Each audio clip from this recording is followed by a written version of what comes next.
예, 지금부터 2026년 4월 29일 서울고등법원 제1형사부 재판을 시작하겠습니다. 예, 오늘 진행하는 사건은 사건 번호 2026로 212 피고인 윤석열에 대한 특수공무집행 방해 등 사건의 선고입니다. 먼저 고지사항을 말씀드리겠습니다. 지난 중개허가 결정 및 추가로 접수된 방송사의 중개 신청에 대한 허가 결정에 따라서 오늘 진행되는 공판기일은 중개가 된다는 점을 말씀드립니다. 그리고 사전에 허가된 언론사 기자들의 노트북 등 전자기기를 이용한 재판 내용 기록 이외에 기자가 아님에도 노트북 등 전자기기를 이용한 재판 내용 기록은 법정 질서를 해할 우려가 있어 금지하고 있습니다. 이에 위반하는 경우 퇴정이나 감치, 가퇴료 등에 처할 수 있으니 기자가 아닌 분들은 법정에서 노트북 등을 사용할 수 없음을 알려드립니다. 또한 오늘 선고 중에 그 내용 여하를 불문하고 소란 등의 행위로 재판을 방해하거나 이와 관련한 재판장의 명령에 따르지 않을 경우 마찬가지로 감치나 과태료에 처할 수 있음을 알려드리니 선고가 마쳐질 때까지 정숙한 상태를 유지해 주시기 바랍니다. 피고인 입정하십시오.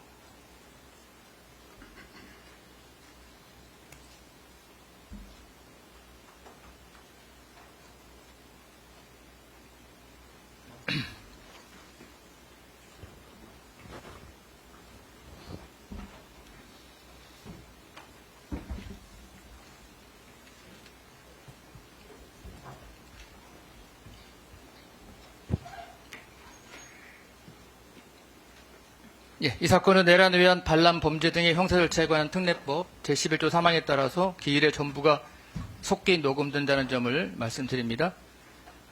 일단 추적한 분들 확인할 텐데요. 일단 검사 측에서 나오신 분은 네, 장우성 특별검사부 안재욱, 김성현, 장지영, 유승재 검사 출석했습니다. 예. 변호인 측에서 나오신 분은 예, 김홍일, 배보윤, 송진호, 유정아 변호사 출석했습니다. 예.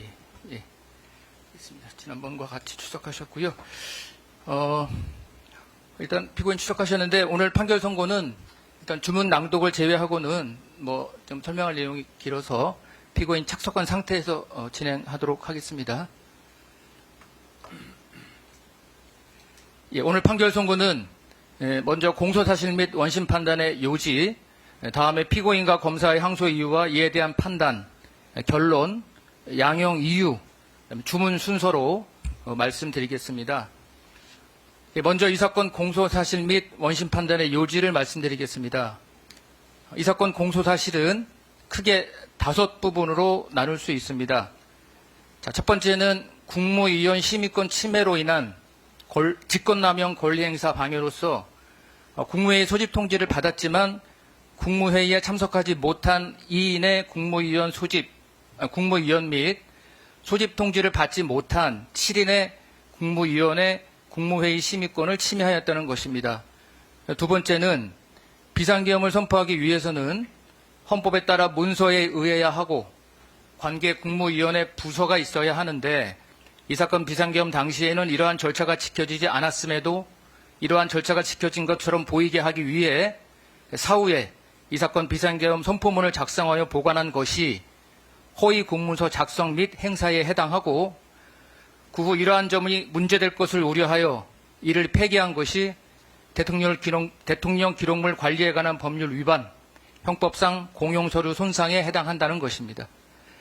세 번째인 허위 공보 관련 직권남용 권리 행사 방해는 피고인은 이 사건 비상계엄 당시 국회의원의 국회 출입을 통제하고 헌법과 법률이 정한 요건과 절차를 지키지 않았음에도 직권을 남용하여 이와 다른 허위 내용의 피지, 언론 관련 정부 입장을 말합니다. 피지를 해외 홍보 비서관으로 하여금 외신들에게 알리게 하여 의무 없는 일을 하게 하였다는 것입니다. 네 번째는 대통령 등의 공여에 관한 법률 위반 교사로서 이 사건 비상계엄 이후 피고인에 대한 내란죄 등의 수사가 개시되자 수사기관이 관련자들의 비아폰 단말기 통화 기록 등 정보를 볼 수 없도록 하기 위하여 경호처 차장으로 하여금 경호처 직원을 상대로 직권을 남용하도록 교사하였다는 것입니다.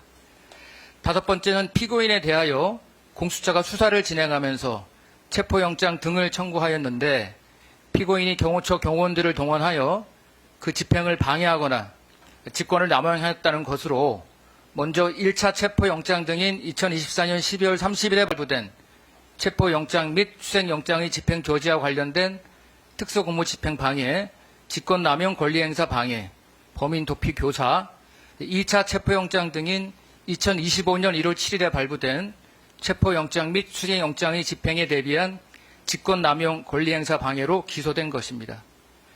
이에 대해서 원심은 국무회의에 참석하지 못한 9인의 국무위원 중 소집 통지를 받지 못한 7인의 국무회의 심의권 침해로 인한 직권남용 권리행사 방해, 사후부서 문서 관련 허위공문서 작성, 대통령 기록물 관리에 관한 법률 위반, 공용서류 손상, 대통령 등의 경우에 관한 법률 위반 교사, 1차 체포영장 등 집행조지 관련 특수공무 집행 방해, 직권남용 권리행사 방해, 범인도피 교사, 또 2차 체포영장 등 집행대비 관련 직권남용 권리행사 방해는 유죄로 인정하고 통지를 늦게 받아 국무회의에 참석하지 못한 국무위원 2인의 국무회의 심의권 침해로 인한 직권남용 권리행사 방해, 허위공문서 행사, 허위공보 관련 직권남용 권리행사 방해를 각 무죄로 판단하면서 피고인에게 징역 5년을 선고하였고 이에 대하여 피고인은 유죄 부분에 대한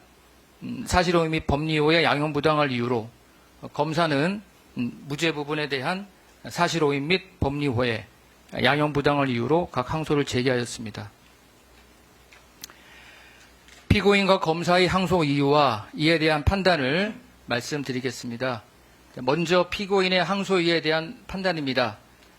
국무위원 심의권 침해 관련 직권남용 권리행사 방해에 관한 부분입니다.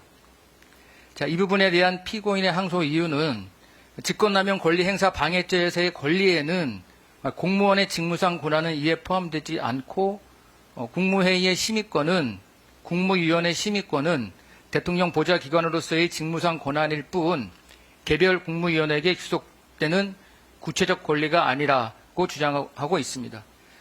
또한 대통령은 국무회의 소집 시기 및 방식에 대해 광범위한 재량권을 가지는데 긴급 상황에서는 그 재량이 더욱 폭넓게 인정되어야 하고 국가긴급권 행사인 비상계엄 선포와 관련한 소집 절차를 형사처벌 대상으로 삼는 것은 권력 분립의 원칙에 반한다고 주장합니다. 아울러 피고인은 국무회의 개최를 위한 경족수 확보를 위해 최대한 노력했을 뿐 특정 국무위원을 배제할 의도가 없었으므로 심의권 침해의 고의가 인정되지 않는다는 점도 주장하고 있습니다. 이에 대한 판단은 다음과 같습니다.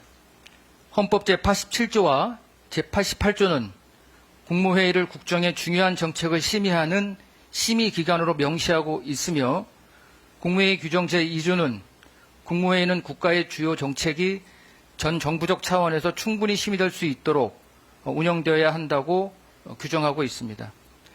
또한 관계 법령에 의하면 개별 국무위원 각자는 국무회의에 참석하여 의안을 제출하고 회의 소집을 요구할 수 있으며 국정에 관한 심의에 참여할 수 있도록 규정하고 있는데 이에 의하면 개별 국무위원들의 지위는 법령에 의해 보호되어야 할 구체적 이익에 해당하는 것으로 볼 수 있고 이를 단순히 대통령을 보좌하는 지위에서 파생한 것으로 볼 수 없습니다.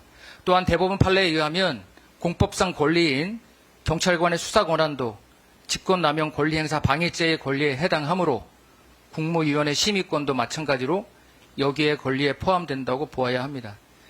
그리고 모든 국무위원은 각자가 담당하는 국정의 각기 다른 분야에 관하여 대통령을 보좌하는 역할을 맡고 있는 것이므로 국무회의 의장인 대통령이 국무회의를 소집하고 주재하는 과정에서도 국무회의는 중요 정책의 전 정부적 차원에서 충분히 심의될 수 있도록 운영되어야 한다는 원칙은 준수되어야 합니다. 그럼에도 피고인은 7인의 국무위원을 소집 통지에서 완전히 배제하였는 바 이는 국무회의 소집 절차에 관한 피고인의 직권을 남용한 것으로 보아야 하고 이로 인하여 해당 국무위원들은 국무회의에 참석하여 심의할 수 있는 심의권을 침해받았다고 보아야 합니다. 한편 계엄 선포와 같은 국가 긴급권을 행사하는 경우에도 이와 같은 절차적 의무가 완화된다고 볼 수 없습니다. 통치 행위라 하더라도 헌법과 법률에 근거하여야 하고 합법성의 판단은 본질적으로 사법의 권능에 속하므로 피고인의 직권남용 여부는 사법심사의 대상이 되고 이러한 사법심사가 권력분립의 원칙에 위반된다고 볼 수도 없습니다. 원심이 설치한 바와 같이 피고인이 대통령 비서실 수행실장에게 소집대상 국무위원들을 특정하여 연락하도록 지시한 점 등의 정황을 종합하여 볼 때 피고인에게 소집 통지를 받지 못한 국무위원들의 침입권을 침해한다는 고의도 인정됩니다. 따라서 피고인에게 소집 통지를 받지 못한 7인의 국무위원 심의권 침해에 관한 직권남용 권리행사 방해죄가 성립하므로 피고인의 이 부분 주장은 이유가 없습니다. 다음으로 허위 공문서 작성의 점에 대해서 살펴봅니다. 이에 대해서 피고인은 먼저 공소사실 기재와 같이 사후에 대통령의 서명 및 국무위원회 부소가 이루어진 2024년 12월 3일자 비상계엄 손포문 이하에서는 이 사건 문서라고 하겠습니다. 손포문은 작성 권한이 없는 대통령실 부속실장이 내부 보관 목적으로 작성한 것으로 초안에 불과하기 때문에 공문서에 해당하지 않는다고 주장합니다. 또한 피고인이 이 사건 비상계엄을 선포할 당시 국무총리와 국방부 장관이 동의한 것은 명백한 사실이므로 이 사건 문서의 내용은 허위로 볼 수 없다고 주장합니다. 그리고 피고인은 국가기능권 행사라는 특수한 상황에서 사후 결재가 가능하다고 인식했고 이 사건 문서는 부속실장의 서랍에만 보관하다가 폐기되어 행사할 목적 및 고의가 없었으므로 원심의 유죄 판단은 위법하다고 주장하고 있습니다. 그러나 원심이 설시한 바와 같이 이 사건 문서는 기한자인 부속실장의 권한 유무와는 별개로 대통령인 피고인이 직무상 권한으로 서명하고 결재한 문서이므로 허위 공문서 작성죄의 객체가 되는 공문서에 해당한다고 판단됩니다. 또한 헌법 제82조가 정한 문서주의와 부서제도의 취지에 비추어 이 사건 문서는 단순히 피고인이 2024년 12월 3일에 비상계엄을 선포하였다는 역사적 사실만을 표시하는 것이 아니라 2024년 12월 3일에 한 비상계엄 선포가 헌법 제82조가 정한 문서주의와 부서제도의 요청에 부합하게 그 절차에 따라 이루어졌음을 확인하기 위한 것으로 보아야 하고 실제 피고인도 이와 같은 요청에 부합하게 이루어진 것과 같은 외관을 만들기 위해 이 사건 문서를 작성한 것으로 보이므로 결국 이 사건 문서는 표지와 표시된 내용과 진실이 부합하지 않은 것으로 판단됩니다. 그리고 원심이 설치한 바와 같이 피고인은 이 사건 문서에 기재된 작성 및 결재 일자와 실제 작성 및 결재 일자가 상이하다는 점을 명확히 인지하면서 이 사건 문서에 서명했다고 보이므로 피고인에게 허위 공문서 작성죄의 고의 및 행사할 목적 역시 인정된다고 보는 것이 타당합니다. 따라서 피고인에게 허위 공문서 작성죄의 공동정범이 성립하므로 이 부분의 주장도 받아들이지 않습니다. 다음은 대통령 기록물 관리에 관한 법률 위반 및 공용서류 손상 부분입니다. 이에 대한 피고인의 항소 이유는 이 사건 문서는 대통령 기록물법상 정식 생산 절차를 거치지 않았으므로 대통령 기록물로 볼 수 없고 부속실장이 국무총리의 요청에 따라 폐기하였으므로 이를 무단 손상이나 공용서류 손상으로 볼 수 없다고 주장합니다. 또한 피고인은 이 사건 문서의 폐기에 직접 관여하지 않았을 뿐만 아니라 사후 보고만 받았을 뿐이며 서명 당시에도 공적 성격을 인지하지 못했으므로 공모관계나 고의가 인정되지 않는다고 주장하고 있습니다. 그러나 이 사건 문서는 이 사건 비상계엄 선포라는 대통령의 직무 수행과 관련하여 작성되었고 결재권자인 피고인이 서명함으로써 공문서로 성립되었으므로 대통령 기록물로 생산된 것으로 판단됩니다. 또한 공무소에서 사용할 목적으로 작성된 것으로서 형법상 공용서류에도 해당됩니다. 피고인이 주장하는 등록 절차 등은 대통령 기록물 생산 이후에 이루어지는 후속 절차에 불과하므로 이를 거치지 않았다는 이유만으로 법적 보호 대상에서 제외된다고 보기는 어렵습니다. 그리고 이 사건 문서는 대통령 기록물법이 정한 폐기 절차를 위반하여 폐기되었고 이로 인해 공용서류의 효용을 해하게 되었으므로 대통령 기록물법상 무당 손상 및 공용서류 손상에 해당합니다. 대통령실 부속실장은 이 사건 문서를 폐기하기 전 피고인에게 폐기하겠다는 사실을 보고하였고 피고인은 이를 승인하였으므로 피고인이 공용서류 손상의 고의를 가지고 국무총리 등의 이 사건 문서 폐기 행위에 가담하였음도 인정됩니다. 따라서 피고인에게는 대통령 기록물 관리에 관한 법률 위반 및 공용서류 손상죄의 공동정범이 성립하므로 피고인의 이 부분 주장은 받아들이지 않습니다. 대통령 등의 경우에 관한 법률 위반 교사 관련해서는 피고인은 대통령 등의 경우에 관한 법률상 직권남용죄는 형법상 직권남용 권리 행사 방해죄와 마찬가지로 타인에게 의무 없는 일을 하게 하거나 권리 행사가 방해되는 결과가 발생해야 성립하는 결과범으로 보아야 하는데 비화폰 통화 기록 등 정보를 수사기관이 확인할 수 없도록 하는 조치가 결과적으로 이루어지지 아니하여 어떠한 결과가 발생하였다고 볼 수 없으므로 대통령 공무법상 직권남용죄가 성립할 수 없다고 주장합니다. 또한 피고인이 경호처 차장에게 언급한 보완 조치는 다양한 의미로 해석될 수 있어 교사의 특정성을 결하였으므로 범죄 실행의 의사결정에 이르게 하는 정도의 교사 행위가 있었다고 볼 수 없다고 주장하고 있습니다.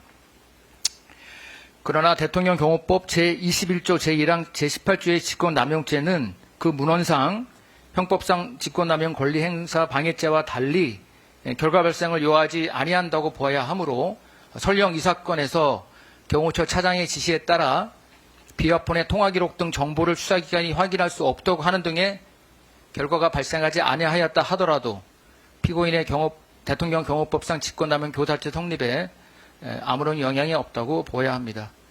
피고인은 경호처 차장에게 이 사건 비화폰에 관한 제3자의 접근을 차단하라는 내용의 지시를 하였는데 그 지시의 경위 등에 비추어 보면 접근을 차단할 제3자에는 수사기관도 포함되는 것으로 보입니다. 그렇다면 피고인은 경호처 차장에게 수사기관의 이 사건 비화폰에 대한 접근 차단을 지시하였고 경호처 차장은 직권을 남용하여 경호지원본부장에게 이 사건 비화폰의 통화 기록 등 정보를 수사기관이 볼 수 없도록 지시하였으므로 피고인의 교사 행위와 경호처 차장의 직권남용 행위가 인정됩니다. 따라서 피고인에게는 대통령 경호법 위반 교사죄가 성립하므로 피고인의 이 부분 주장은 이유 없습니다. 다음으로 1차 체포영장 등 집행조지 관련한 항소유예에 대해서 살펴보겠습니다. 먼저 1차 체포영장 등 발부의 위법성 관련입니다. 이와 관련한 피고인은 공수처는 체포영장 기재 범죄 사실인 직권남용 권리행사 방해죄나 내란죄에 대한 수사권이 없다고 주장하고 있습니다. 그 사유로 먼저 직권남용 권리행사 방해죄에 대해서는 헌법 제84조의 대통령에 대한 불소추 특권에 의하여 공수처는 이를 수사할 수 없다고 주장하고 있습니다. 또한 공수처는 공수처법에 따라 피고인의 내란 우두머리죄가 직권남용 권리행사 방해죄와 직접 관련성이 있고 피고인에 대한 직권남용 권리행사 방해죄 수사 과정에서 이를 인지한 경우에만 관련 범죄로서 수사할 수 있는데 직권남용 권리행사 방해죄와 내란 우두머리죄는 행위 태양이나 구성 요건 등에서 현격한 차이가 있으므로 직접 관련성이 인정되지 않으며 공수처는 처음부터 피고인의 내란 우두머리죄에 대한 수사를 개시하였으므로 수사 과정에서 인지할 것이라는 요건을 갖추었다고도 볼 수 없어 공수처가 피고인의 내란 우두머리죄에 대하여 수사할 권한이 없다고 주장하고 있습니다. 설령 내란죄가 직권남용 권리행사 방해죄의 관련 범죄에 해당한다 하더라도 공수처법 제27조에 따라 공수처는 피고인의 직권남용 권리행사 방해 혐의에 대하여 헌법 제84조의 불소추 특권을 근거로 공소권 없음 또는 시한부 기소 중지의 불기소 결정을 하거나 내란 우두머리죄와의 흡수관계를 근거로 죄가 안 됨의 불기소 결정을 해야 하고 관련 범죄인 피고인의 내란 우두머리죄에 대하여는 대검찰청에 이첩해야 하므로 공수처는 피고인의 직권남용 권리행사 방해죄는 물론 내란 우두머리죄에 대하여도 수사할 수 없다고 주장하고 있습니다. 다음으로 공수처법 제31조 등에 의하면 이 사건 체포영장 등의 관할 법원은 서울중앙지방법원으로 보아야 하므로 관할권이 없는 서울 서부지방법원이 발부한 이 사건 체포영장 등은 위법하다고 주장합니다. 그리고 피고인에게 내란 우두머리죄를 범하였다고 의심할 만한 상당한 이유가 존재하지 않고 출석 불응, 도주, 증거인멸의 우려가 있다고 볼 수도 없으므로 1차 체포영장 등은 발부에 필요한 실질적 요건이 갖추어지지 않았다고 주장하고 있습니다. 또한 수사영장의 수색할 장소는 집원, 건물명, 호수 등으로 구체적으로 특정되어야 하는데 대통령 관저는 복수의 집원으로 구성되어 있음에도 이 사건 수색영장에는 수색할 장소가 특정 집원으로만 기재되어 있어 위법하다는 주장도 하고 있습니다. 이에 대한 법원의 판단을 말씀드리겠습니다. 첫 번째로 공수처의 수사권 관련 주장에 대한 판단입니다. 헌법 제84조의 대통령 불소추 특권은 그 문헌적 의미 등에 비추어 공소 제기를 금지할 뿐 수사 자체를 금지하는 것으로 볼 수 없습니다. 따라서 공수처는 피고인의 직권남용 권리행사 방해죄에 대한 수사를 할 수 있습니다. 그리고 피고인의 직권남용 권리행사 방해죄의 의무 없는 일의 내용은 그 자체가 내란 우두머리죄의 폭동의 실행행위에 해당하므로 사실관계의 상당 부분이 중첩되고 그에 따라 필연적으로 대부분의 증거 역시 중첩될 수밖에 없으므로 직접 관련성이 있는 죄에 해당한다고 보아야 합니다. 또한 공수처는 2024년 12월 5일자로 피고인의 직권남용 권리행사 방해, 내란 우두머리 혐의에 대한 고발장을 수리하며 두 죄에 대한 수사를 개시하였는데 공수처법 제2조 제4학 라목의 고위공직자 범죄 수사 과정에서 인지의 의미가 반드시 시간적으로 고위공직자 범죄에 대한 수사가 선행되고 그 수사 과정에서 다른 범죄가 추가로 인지될 것을 요하는 것으로 해석할 수는 없고 이 사건과 같이 고위공직자 범죄와 다른 범죄에 대한 인지가 동시에 이루어진 경우에도 고위공직자 범죄 수사 과정에서 인지한 다른 범죄에 해당한다고 봄이 타당합니다. 또한 인지는 실질적인 개념으로 보아야 하므로 범죄 인지서나 공직 범죄 사건부 등의 기재가 있어야만 인정된다고 볼 수 없습니다. 공수처법 제27조와 관련하여 피고인은 공수처가 피고인의 직권남용 권리행사 방해죄에 대하여 불교소 결정을 할 수 있는 권한이 있음을 전제로 주장하고 있습니다. 피고인은 공수처법 제2조 제1호 다, 카, 파, 하목이 정한 고위공직자에 해당하지 아니하므로 공수처는 피고인에 대하여 수사권만 갖고 기소권을 갖지 아니하는 경우에 해당합니다. 공수처법 제26조에 의하면 이러한 경우 공수처 검사는 고위공직자 범죄 등에 관한 수사를 한 때에는 관계 서류와 증거물을 지체 없이 서울중앙지방검찰청 소속 검사에게 송부하여야 하고 이에 따라 관계 서류와 증거물을 송부받아 사건을 처리하는 검사는 공수처장에게 해당 사건의 공소제기 여부를 신속하게 통보해야 합니다. 여기에서 서울중앙지방검찰청 소속 검사의 사건 처리란 공소제기와 불기소 결정을 모두 포함하는 종국 결정을 의미한다고 보아야 하므로 공수처가 수사권만 있고 기소권을 갖지 아니하는 사건에 관하여 공수처는 불기소 결정을 할 수 없다고 보아야 합니다. 따라서 공수처법 제27조는 공수처 검사가 불기소 결정을 할 수 있는 경우, 즉 기소권이 있는 사건에만 적용되는 것으로 이 사건과 같이 공수처가 수사권만 갖고 기소권을 갖지 아니한 사건에는 적용되지 않는다고 판단됩니다. 결국 공수처의 기소권이 없는 피고인에게 공수처법 제27조가 적용된다는 점을 전제로 하는 피고인의 주장은 받아들일 수 없습니다. 서울 서부지방법원의 영장 발부 권한에 관하여는 원심이 설시한 바와 같이 공수처법 제31조를 근거로 수사 단계에서의 영장 발부의 관할이 서울중앙지방법원에 전속된다고 볼 수 없고 공수처법 제47조가 준용하는 형사소송법에 따라 서울 서부지방법원에도 관할이 인정된다고 봄이 타당합니다. 체포영장 발부의 실질적 요건을 충족하지 못했다는 주장 관련해서는 이 사건 비상계엄 선포 이후 군 병력의 국회 진입 상황 등이 언론을 통하여 알려지면서 피고인에 대한 고발 및 수사 요구가 이어졌고 2024년 12월 14일 국회에서 피고인에 대한 탄핵 수초안이 가결되었으므로 피고인이 직권남용 권리행사 방해 및 내란 우두머리 등의 죄를 범하였다고 의심할 만한 상당한 이유가 있음이 인정됩니다. 또한 피고인은 공조수사본부로부터 세 차례 출석 요구를 받았으나 모두 불응하여 정당한 이유 없이 출석 요구에 응하지 아니하거나 응하지 아니할 우려가 있는 때에도 해당하여 1차 체포영장은 실질적 요건을 충족하여 발부된 것으로 판단됩니다.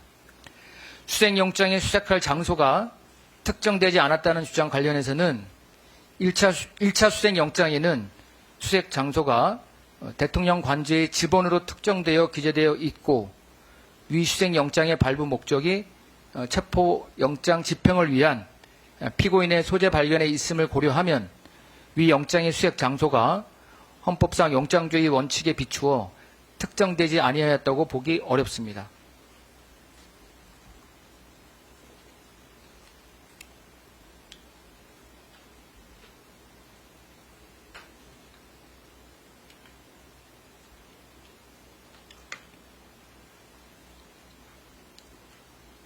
다음은 제1차 체포영장 등 집행의 위법성에 관한 주장입니다. 먼저 수색영장 기재 수색장소가 아닌 곳에서 수색을 했다는 주장입니다. 즉 공수처 검사 등은 수색영장 기재 장소가 아닌 공관촌 일대에서 실질적인 수색 행위를 하였음에도 원심은 이를 수색장소로 이동하는 과정에서의 집행에 필요한 처분으로 보았으나 형사소송법 제120조 제1항에 집행에 필요한 처분은 영장 기재 장소와 동일한 지번 내에서의 행위로 한정되어야 한다고 주장합니다. 또한 공수처 검사 등은 이동하는 과정에서 기물을 파손하는 등 사회통념상 상당하다고 인정되는 범위를 넘어서는 행위를 하였으므로 이를 압수수색 영장 집행에 필요한 처분에 해당한다고 볼 수도 없다는 주장도 하고 있습니다. 다음으로는 형사소송법 제110조를 위반했다는 주장입니다. 형사소송법 제110조 제1항에 따라 군사당 비밀을 요하는 장소는 책임자의 승낙 없이 압수수색할 수 없으며 이는 체포영장 집행을 위한 수색에도 동일하게 적용되는데 대통령 관저 및 공관청 일대는 군사시설 보호구역으로서 군사당 비밀을 요하는 장소에 해당하며 책임자인 경호처장이 명백히 승낙 거부 의사를 밝혔음에도 수색영장의 집행을 개시한 것은 형사소송법 제110조에 위배된다고 주장합니다. 또한 군사기지 및 군사시설 보호법을 위반한 영장 집행이라는 주장도 하고 있습니다. 즉 군사기지법 제9조 제1항 제1호에 따라 군사시설 보호구역 출입 시 관할 부대장의 허가를 받아야 하나 공수처 검사 등은 이를 받지 않고 공관총 문을 강제로 열고 대통령 관저 경내로 진입하였고 또한 군사기지법 제9조 제1항 제4호에 따라 관할 부대장 등의 승인 없이 진입 과정에서 촬영된 사진과 동영상은 군사기지법을 위반하여 위법하게 수집한 증거로서 증거 능력이 부정되며 이를 기초로 2차 취득한 증거 역시 증거 능력이 없다고 주장하고 있습니다. 이에 대한 법원의 판단은 다음과 같습니다. 먼저 수색영장 기재 수색장소가 아닌 곳에서 수색을 했다는 주장과 관련해서는 1차 체포영장 등에 기재된 수색장소로 이동하기 위해서는 대통령 관저 외곽 일정문 지역 등을 통과할 수밖에 없었던 것으로 보이고 공수처 검사 등이 경호처 소속 공무원들의 저지 장면을 촬영한 것은 경호처 소속 공무원들의 공무집행 방해 범행에 따라 증거 보존을 위해 이루어진 것으로 이러한 행위가 수색에 해당한다고 볼 수 없습니다. 또한 공수처 검사 등의 이와 같은 행위는 압수수색 영장의 집행 목적 달성을 위해 필요 최소한도의 범위 내에서 사회통념상 상당하다고 인정되는 경우에 해당하므로 형사소송법 제120조 제1항의 수색영장 집행에 필요한 처분에 해당하고 이들이 수색영장이 기재된 장소가 아닌 다른 장소에서 실질적인 수색행위를 했다고 보기 어렵습니다. 그리고 경호처장이 공수처 검사의 요청으로 수색영장 집행 중지 확인서를 작성했다 하더라도 이는 체포영장 등의 집행을 위하여 수색장소로 이동하는 과정을 포함한 일련의 절차를 중단한다는 의미로 보일 뿐이고 그 의미가 수색장소에 도착하기 이전에 수색행위가 있었음을 자인하는 취지로 볼 수는 없습니다. 따라서 이에 관한 피고인의 주장은 받아들이지 않습니다. 형사소송법 제110조 위반 주장에 관하여 살펴보겠습니다. 형사소송법 제110조의 취지는 군사당 비밀을 요하는 장소에서 압수수색이 이루어질 경우 군사당 비밀 보호를 통하여 얻고자 하는 국가안보라는 가치와 실체적 진실 발견이라는 형사소송법상 가치가 충돌하는 상황에서 국가의 중대한 이익을 해하는 경우에 한하여 국가안보라는 가치를 실체적 진실 발견이라는 가치보다 우선하도록 함으로써 충돌하는 두 가치 사이의 조화로운 해결을 도모하기 위한 것이지 국가의 중대한 이익과 무관하게 오로지 군사당 비밀을 요하는 장소의 책임자의 의사 여하에 따라 압수수색 가부가 좌우되도록 하려는 것으로 보기는 어렵습니다. 이 사건에 있어서 내란죄 등의 중대성에 비추어 1차 수색영장의 집행을 통한 실체적 진실의 발견의 필요성이 높은 반면 이로 인하여 국가의 중대한 이익을 해할 우려가 있다고 보기는 어려우므로 대통령 관저 등의 책임자인 경호처장이 수색영장의 집행에 대한 승낙을 거부했다 하더라도 그러한 사정만으로 위 영장 집행을 위하여 공처 검사 등이 공관총 일대에 진입한 것이 위법한 공무집행이라거나 또는 형법상 보호가치가 있는 공무집행에 해당하지 않는다고 볼 수는 없습니다. 다음으로 군사기지 및 군사시설보호법 위반에 관한 주장에 대해 살펴보겠습니다. 군사기지법은 보호구역 내에서 압수수색과 같은 형사소송법상 절차의 관계에 관하여는 형사소송법 제110조와 같은 규정을 두고 있지 않습니다. 따라서 국가안전보장이라는 가치와 실체적 진실 발견이라는 가치 사이의 조화를 염두에 두고 군사기지법과 형사소송법 제110조의 관계 등을 고려하여 그 위반 여부를 판단함이 타당합니다. 이 사건과 같이 군사기지법상 보호구역인 대통령 관저가 형사소송법 제110조 소정의 군사당 비밀을 요하는 장소에도 해당하는 경우 관할 부대장의 허가 또는 책임자의 승낙이 없으나 해당 장소에서의 압수수색이 국가의 중대한 이익을 해할 우려가 있다고 보기 어려워 그 책임자의 의사에도 불구하고 형사소송법 제110조 위반으로 보기 어려운 경우에는 같은 이유에서 관할 부대장의 허가가 없다는 이유만으로 군사기지법 제9조 제1항 1호를 위반하여 형법상 보호대상이 되는 공무집행에 해당하지 않는다고 보기는 어렵습니다.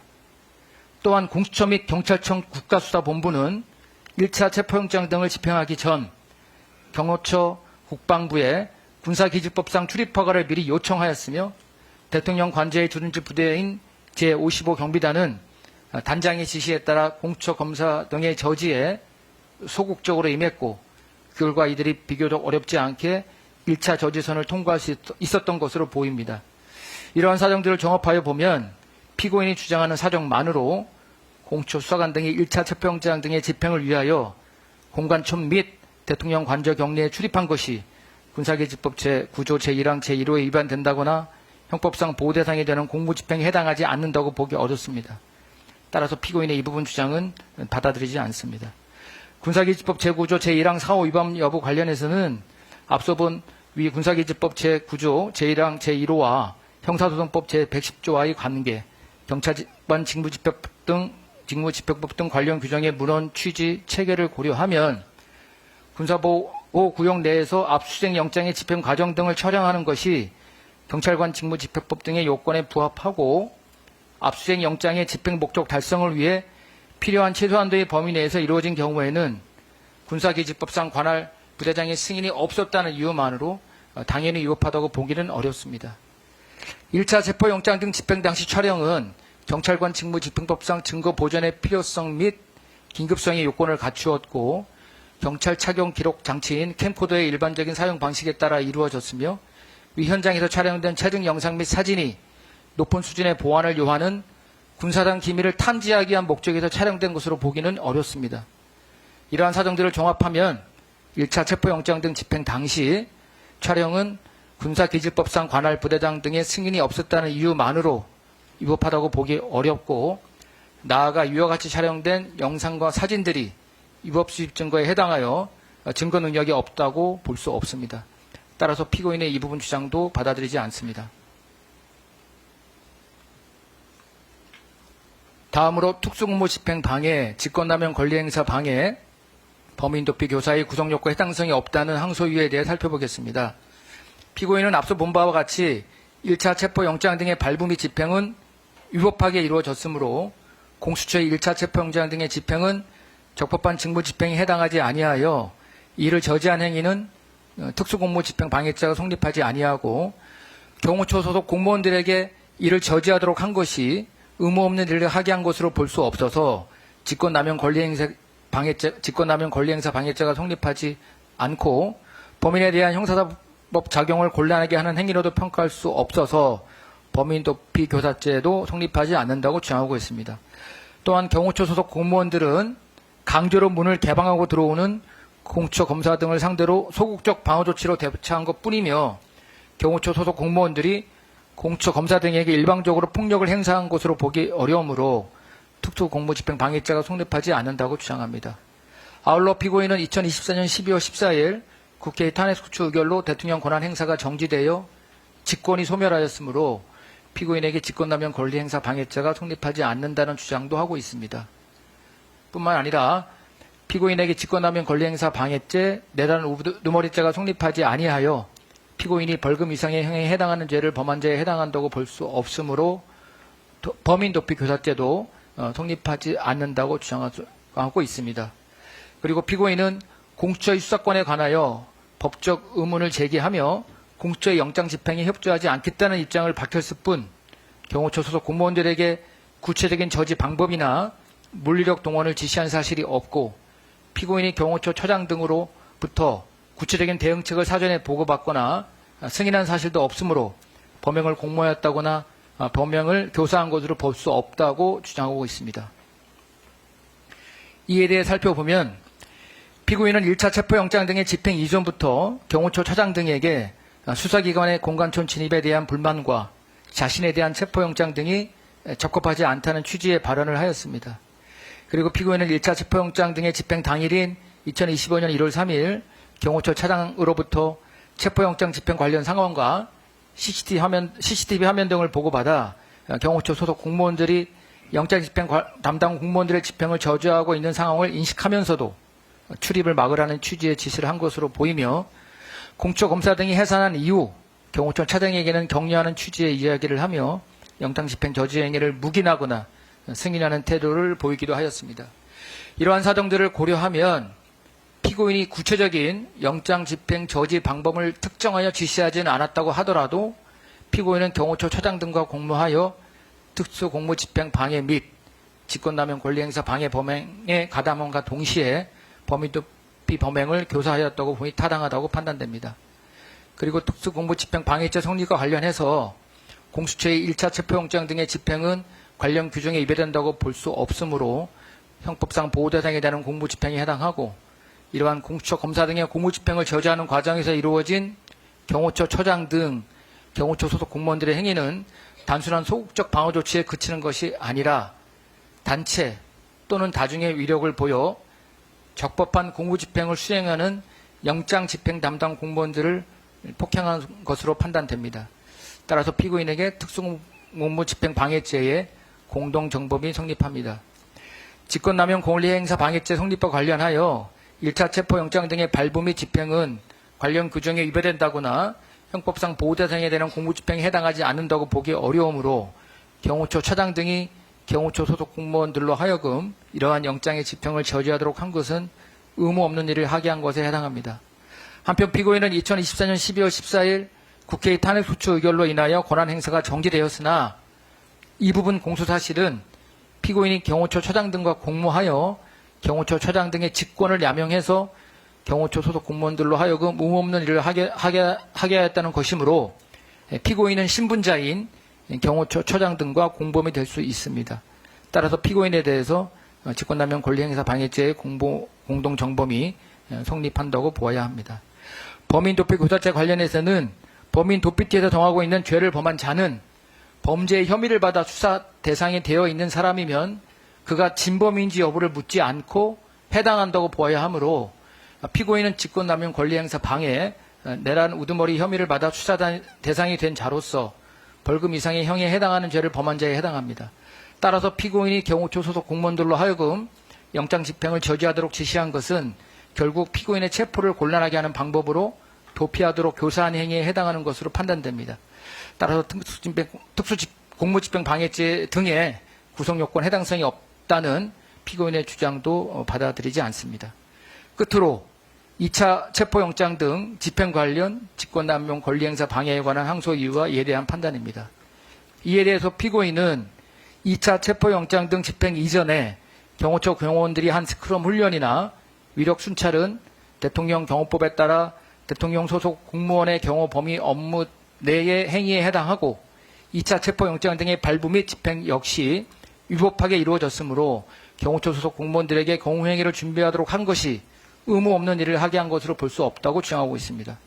또한 피고인이 경호처 소속 공무원들과의 오찬 자리에서 언급한 위력 순찰 관련 발언은 식사 중에 자연스럽게 오간 말에 불과하므로 이를 직권을 남용하여 적법한 영장 집행을 저지하기 위한 스크럼 훈련 및 위력 순찰을 지시한 것으로 볼 수 없고 피고인이 경호처 차장 등과 범행을 공모한 사실도 없다고 주장하고 있습니다. 나아가 피고인은 앞서와 마찬가지로 국회의 탄핵수초 의결로 대통령 권한 행사가 정지되어 직권이 소멸하였으므로 피고인에게 직권남용 권리행사 방해죄가 성립하지 않는다는 주장도 하고 있습니다. 이에 대한 법원의 판단은 다음과 같습니다. 먼저 2차 체포영장 등 집행에 대비한 것이 의무 없는 일에 해당하는지 여부입니다. 원심이 설시한 바와 같이 2차 체포영장 등의 발부 및 집행에 관하여 피고인이 주장하는 위법 사유가 존재한다고 보기 어렵고 2025년 1월 3일 이후에 이루어진 경호원들의 인간 스크럼 훈련, 위력 순찰 등은 2차 체포영장 등의 집행을 저지하기 위한 것으로서 이를 정당한 경호행위로 보기 어렵습니다. 따라서 경호처 차장 등이 경호처 소속 공무원들로 하여금 적법하게 발부된 영장의 집행을 저지하기 위해 스크럼 훈련, 위력 순찰 등을 하게 한 행위는 경호처 소속 공무원들로 하여금 의무 없는 일을 하게 한 것에 해당한다고 판단됩니다. 피고인이 경호처 차장 등과 공모하였는지에 대하여 보면 피고인은 2025년 1월 11일 경호처 부장들과의 오찬 자리에서 자신에 대한 2차 체포영장 등의 발부가 부적합하다는 취지의 얘기를 하면서 총을 가지고 있다는 걸 좀 보여줘라는 이야기를 하였고 실제로 피고인의 발언을 들은 경호처 차장 등은 피고인에게 스크럼 훈련을 하고 있고 위력 순찰을 하겠다는 취지의 이야기를 하였으며 피고인은 이에 대해 긍정적인 반응을 보이며 묵인 또는 승인하는 태도를 보인 것으로 인정됩니다. 이러한 피고인의 발언 내용과 태도 등에 비추어 이를 2차 체포영장 등의 집행에 관한 것이 아니라 피고인 주장과 같이 민주노총 등의 시위에 대비한 것으로 보기도 어렵습니다. 따라서 피고인이 경호처 차장 등의 직권남용 권리행사 방해 범행을 공모하여 가담했다고 봄이 타당하다고 판단됩니다. 탄핵수초 의결로 대통령 권한행사가 정지되어 직권이 소멸했다는 주장에 관해서는 앞서 1차 체포영장 등 집행저지 관련 직권남용 권리행사 방해죄 성립 여부에서 본 바와 같이 피고인에게 직권남용 권리행사 방해죄의 공모 공동정범이 성립합니다. 따라서 피고인의 2차 체포영장 등 집행 관련 직권남용 권리행사 방해죄에 관한 주장은 모두 받아들이지 않습니다.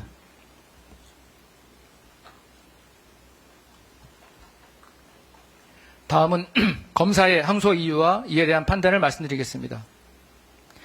먼저 국무위원 심의권 침해 관련 직권남용 권리행사 방해와 관하여 원심에서 무죄가 선고된 2인의 국무위원인 산업통상자원부 장관과 국토부 장관 부분입니다. 이 부분 공소사실 관련하여 검사는 이들은 국무회의 종료 직전이나 현실적으로 국무회의 시작에 맞추어 도착이 불가능한 시간에 소집 연락을 받아 국무회의에 참석하지 못했는데 이처럼 물리적으로 참석이 어려운 시점에 통지를 받는 것은 실질적인 심의권 침해에 해당하며 이는 소집 통지 자체를 받지 못한 다른 7인의 국무위원들과 법적으로 달리 평가하기 어려우므로 이 부분에 대해서도 유죄가 선고돼야 한다고 주장하고 있습니다. 이에 대한 판단을 말씀드리면 앞서 본부와 같이 국무회의는 국가의 중요 정책이 전 정부적 차원에서 충분히 심의될 수 있도록 운영되어야 하므로 대통령이 국무회의를 소집하는 경우 모든 국무위원에게 소집 통지하여야 하며 관련 규정들의 취지 및 국무회의의 기능에 비추어 국무위원에 대한 소집 통지는 단순히 연락을 하는 것에 그칠 것이 아니라 국무위원의 현실적인 참여 가능성이 보장될 수 있도록 이루어져야 합니다. 대통령실은 국토부 장관에게는 2024년 12월 3일 21시 18분경, 산업부 장관에게는 같은 날 21시 44분경 최초로 소집 통지를 위한 연락을 하였으며 당시 국토부 장관은 경기 군포시 삼본동 소재 주거지에 있었고 산업부 장관은 서울 강남구 도곡동 소재 주거지에 있었던 것으로 보이는데 국무회의는 의사 정조수인 11명이 출석한 2024년 12월 3일 22시 16분경 개최되었습니다.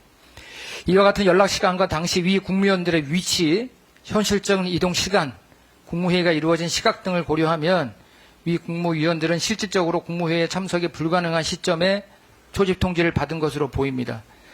피고인이 주장하는 비상계엄 선포의 신속성과 밀행성을 고려하더라도 비상계엄 선포에 관한 논의가 모든 국무위원이 있는 자리가 아닌 일부 국무위원들만 있는 자리에서 우선적으로 이루어져야 할 필요성이 있다고 보기는 어렵습니다. 그렇다면 피고인이 위 국무위원들에게 현실적으로 국무회의에 참석할 수 없는 시점에 소집 통지를 하여 이들이 국무회의 심의에 참여하지 못하게 한 것은 소집 통지에 있어서 절차적 하자로 보아야 하고, 이는 피고인이 직권을 남용하여 국무회의에 참여하지 못한 위 국무위원들의 심의권을 침해한 것에 해당하는 것으로 판단됩니다.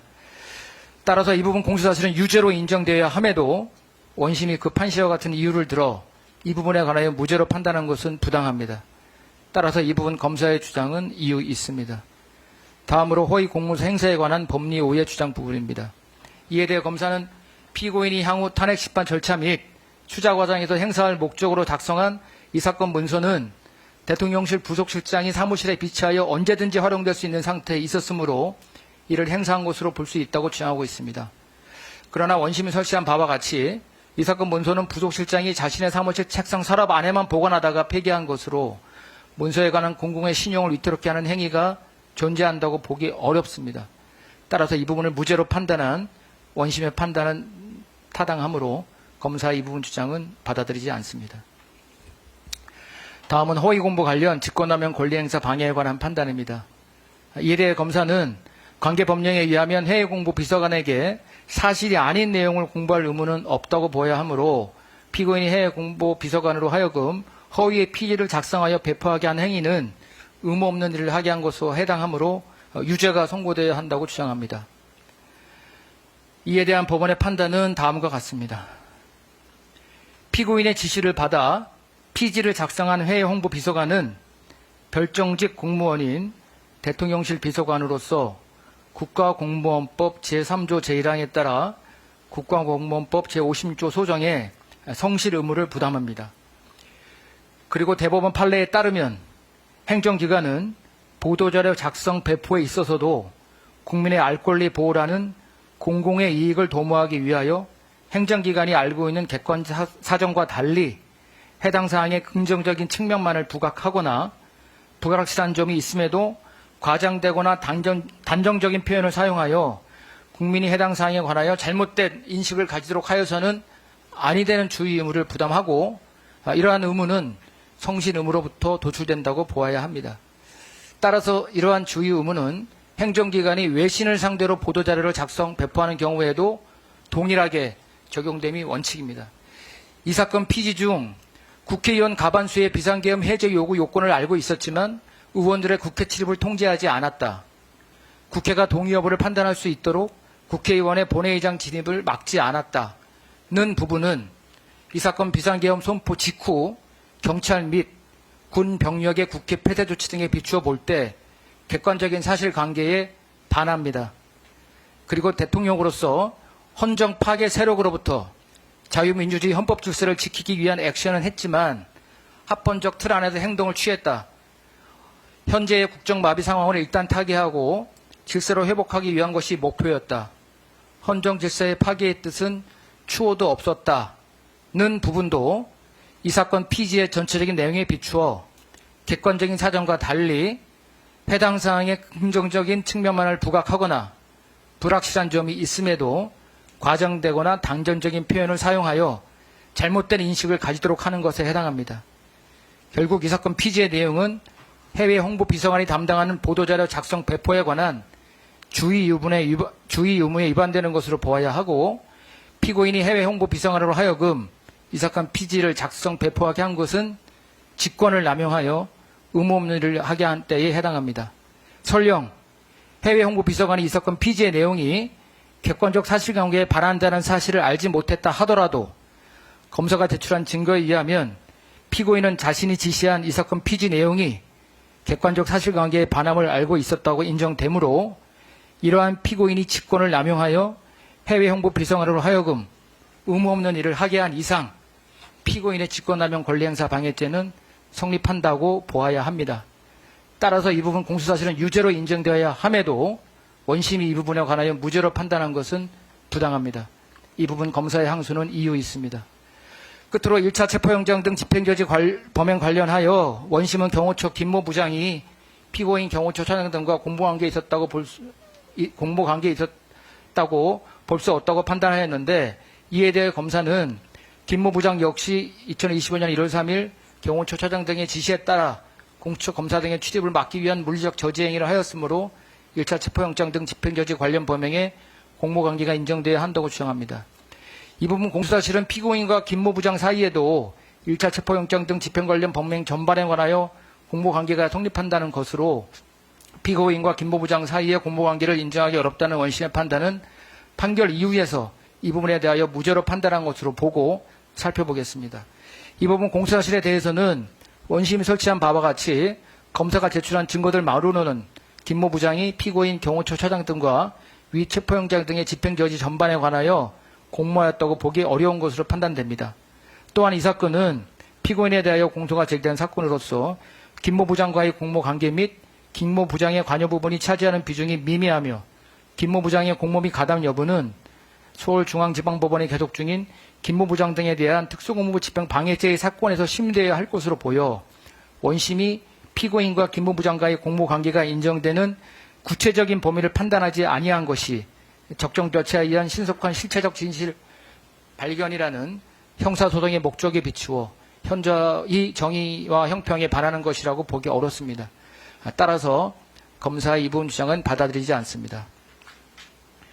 결론을 말씀드리겠습니다.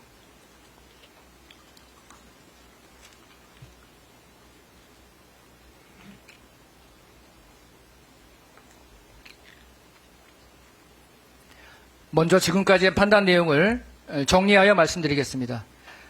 원심에서 유죄가 선고된 국무회의 소집 통지를 받지 못한 7인의 국무위원회 국무회의 심의권 침해로 인한 각 직권남용 권리행사 방해, 사업부서 문서 관련 허위 공문서 작성, 대통령 기록물 관리에 관한 법률 위반, 공용서류 손상, 대통령 등의 공여에 관한 법률 위반 교사, 1차 체포영장 등 집행저지 관련 특수공무 집행 방해, 직권남용 권리행사 방해, 범인도피 교사, 2차 체포영장 등 집행대비 관련 직권남용 권리행사 방해에 대해서는 피고인의 항소를 받아들이지 않고 원심의 판단을 그대로 유지합니다.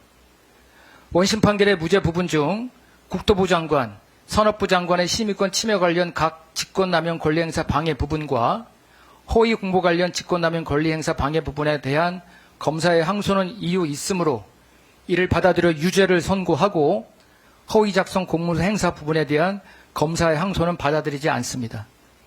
항소심에서 파기되는 무죄 부분은 원심이 유죄로 판단한 범죄 사실과 상상적 경합 또는 형법 제37 전단의 경합법 관계에 있어 형법 제38조 제1항 제2호에 따라 하나의 형에 선고되어야 하므로 결국 원심 판결 중 허위 작성 공문서 행사의 점에 관한 부분을 제외한 나머지 부분은 전부 파기되어야 합니다. 따라서 관여 법관의 일치된 의견으로 원심 법관의 유죄 부분과 무죄 부분 중 허위 작성 공문서 행사의 점을 제외한 이유무죄를 포함한 나머지 부분을 파기하고 변론을 거쳐 이 사건 공소사실 중 원심의 무죄 판단 부분을 유지하는 부분인 허위 작성 공문서 행사의 점 및 이유무죄로 판단하는 김모 부장과의 공모 부분을 제외한 나머지 공소사실에 대해 유죄로 판결하며 원심 판결의 무죄 부분 중 허위 작성 공문서 행사의 점에 대한 검사의 항소를 기각합니다. 끝으로 양형 이유에 대해 말씀드리겠습니다.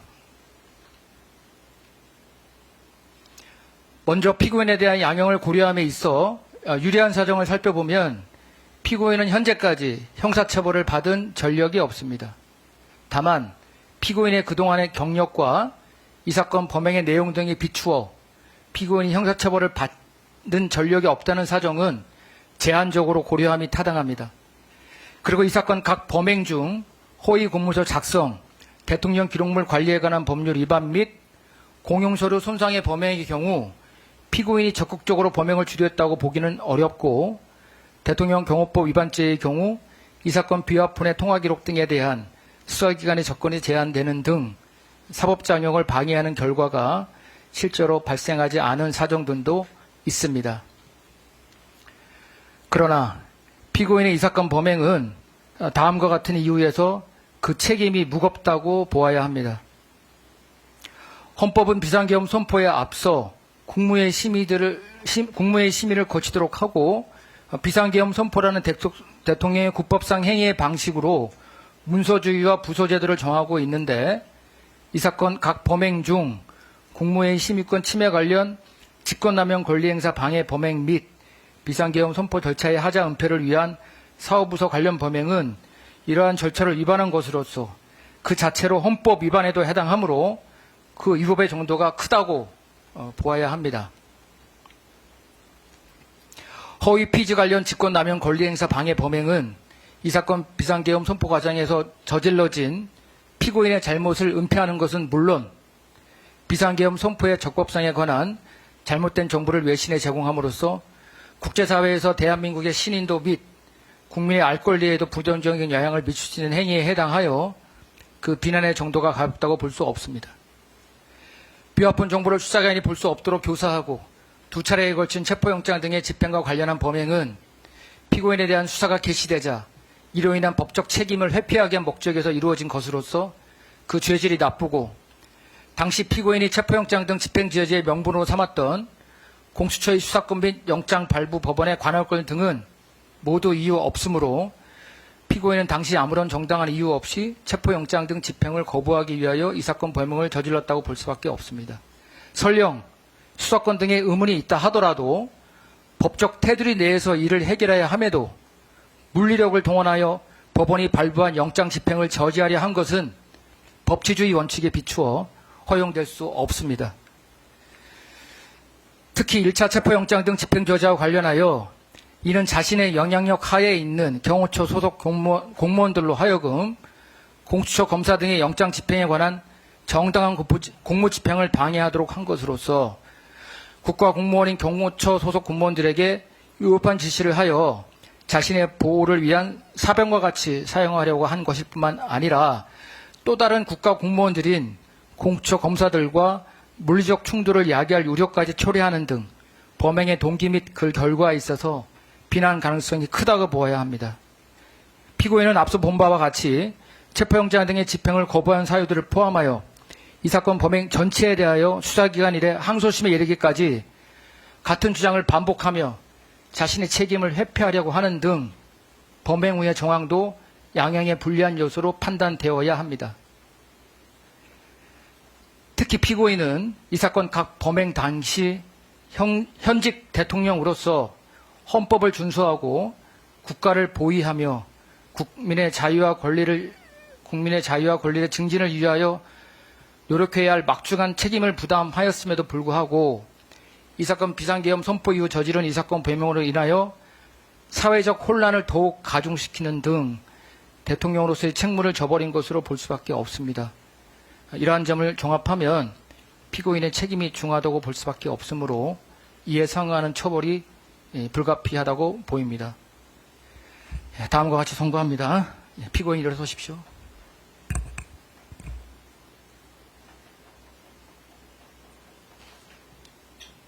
주문. 원심 판결의 유죄 부분과 무죄 부분 중 허위 작성 공문서 행사의 점을 제외한 나머지 부분, 이유무죄 부분을 포함하여 파기한다. 피고인을 징역 7년에 처한다. 원심 판결 무죄 부분 중 허위 작성 공문서 행사의 점에 관한 검사의 항소를 기각한다.